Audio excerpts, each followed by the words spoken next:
La Ligada faqatgina Barselona. Faqatgina hali sirli jamoa bo'lib tuyulayotgan klub men uchun Kataloniya jamoasi. Chunki ushbu jamoada o'tgan mavsum qilingan ishlar hech qaysi qolipga tushmaydi.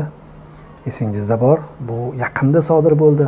Xavining iste'fosigacha bo'lgan davrda gapidan qaytib yana qolganidan keyin unga chiqish eshiklarini ko'rsatilgani, rahbariyatning populizmi, juda ko'p futbolchilar olib kelinib, yana kelinib, moliyaviy tomondan kichik inqiroz kuzatilayotgan paytda birdaniga Flickning jamoaga kelib qolishi juda qiziq. Bavariya jamoasi bilan Barselonani bir paytlar tor-mor qilgan mutaxassis, germaniyalik mutaxassis kelyapti. Bu yerda bitta narsani ko'rishimiz mumkin.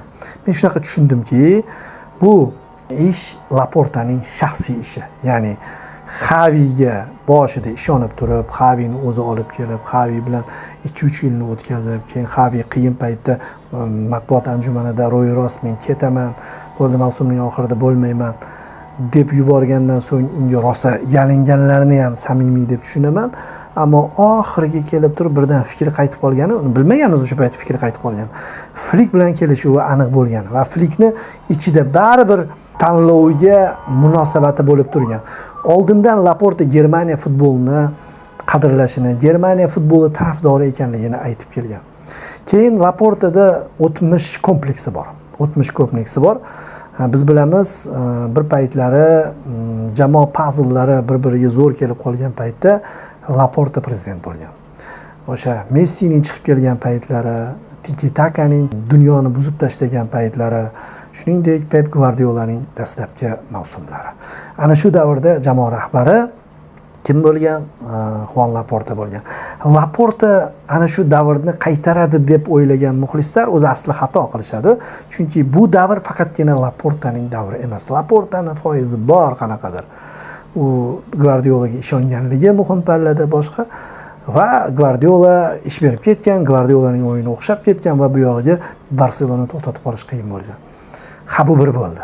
Va o'sha paytda zamonaviy futbolda uslublar almashayotgan va qandaydir inqilob talab davrga to'g'ri kelib qolgani uchun Laportada mashhur gap borku, Germaniya podshohlaridan biri o'tmishda meni davrimda Bach hamda Mozartlar chiqqan deganda ayoli sen ularga umuman yordam bermayapsan-ku deganda zotan xalaqit bermayapman degan ekan. Xalaqit bermayotganimni o'zi ularning chiqishiga sabab bo'ldi degan. Laporta ana shunaqa xalaqit bermagan rahbar deb o'ylayman. Qolganlar hamma o'zining ishini qilavergan va yurib ketgan. Hozir esa u xalaqit beryapti. U hamma narsani boshqaryapti va oxirgi richagi sifatida Flickni olib kelib xuddi o'sha paytdagi voqeani takrorlamoqchi. Chunki Laporta Pep Guardiolani qo'ygandan so'ng u otgan va hamma Ronaldinho, keyin Zlatan, Eto'o, Henry shularni qorishmasi bo'lib turib, Rijkaardlar davridan yangi no-name murabbiyni qo'yib turib olib chiqib ketish haqiqatan ham qahramonlik sifatida baholangan. Laportani qilgan ishini e'tirof etaman. Ammo uning ishi shuda, hozir ham xuddi shunday qilmoqchi. Nazdida agar misol uchun Flickni ishlari o'xshab, Flick otsa, deylik Barselona zo'r o'ynab ketsa, natijasi ham zo'r bo'ladigan ersa, Laporta tarixga ikkinchi marotaba Barselonani qutqaruvchisi sifatida kiradi. Shunga ishonyapti. Oxirgi vabankiga yuryapti. Flick esa o'zining murabbiylik salohiyatini namoyish etish uchun oxirgi variant sifatida Barselonaga keldi. Oxirgi umidlar uchrashgan joy juda ham sirli tuyulyapti. Barselonaning bu yilgi ishtiroki va bo'lib ham olinayotgan futbolchilar ajablanarli. Ketadigan futbolchilarni bilamiz. O'tgan yili erkin agent sifatida kelib qolgan, ijarada o'ynagan futbolchilar sal bo'lsa ham qutqarib qolishdi-da vaziyatni. Ayniqsa Ilkay Gündoganning ketishi, Cancelo yoki Felixdan qaysidir Joao'ni olib qolamiz deb turgan jamoa rahbariyati va kelayotgan futbolchilarning Pau Victor yomon o'ynamadi. Kecha Manchester City bilan o'yinda u Lewandowskidan keyingi asosiy hujumchi ekanligini ko'rsatib berdi. Roke Lazioga ketsa kerak ko'p ehtimol. Lazio rahbariyati juda qiziqayotgan ekan. Roke nimasiga qiziqishyapti, ochig'i tushunmadim. Lekin baribir Flick so'rayotgan futbolchilar hozircha yo'q. Va Flik kelib turib xuddi Laporta inqilobiy yurish amalga oshirganidek Metshtabni deyarli iste'fosini qayd etib chiqish ishlarini ko'rsatdi ularga. Chunki Barselonadagi muammolar ko'proq ana shu shtab bilan bog'liq deb o'ylayman, haddan tashqari ko'p.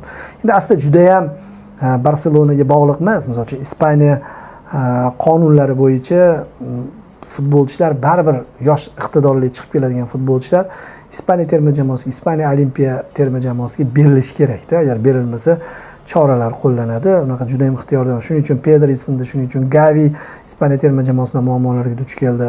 Yamal qutqarilib olib kelindi-yu, lekin keyingi yillari savol ostida 50 tadan ko'proq yilda o'yin o'tkazadigan bo'lsa, jismoniyat ko'tarmasligi mumkin-da futbolchida, buni bilamiz-ku. Xullas, ana shularni oldini olish uchun u o'zining shtabini olib keldi ko'p ehtimol va hammasini balansda shu vaziyatdan olib chiqib ketmoqchi. Barselona juda ham sirli, yangi futbolchilar kashf etilishi mumkin yoki inqirozli seriyasini davom ettirishi mumkin. Mana shunaqa bir o'rtalig'ida turibdi. Chikkami pukkami bo'lib turibdi. Laporta agarda muvaffaqiyat bilan chiqib keta olmaydigan bo'lsa, ishoning, oldingi rahbar kabi Barselona muxlislari tomonidan esga olinadi.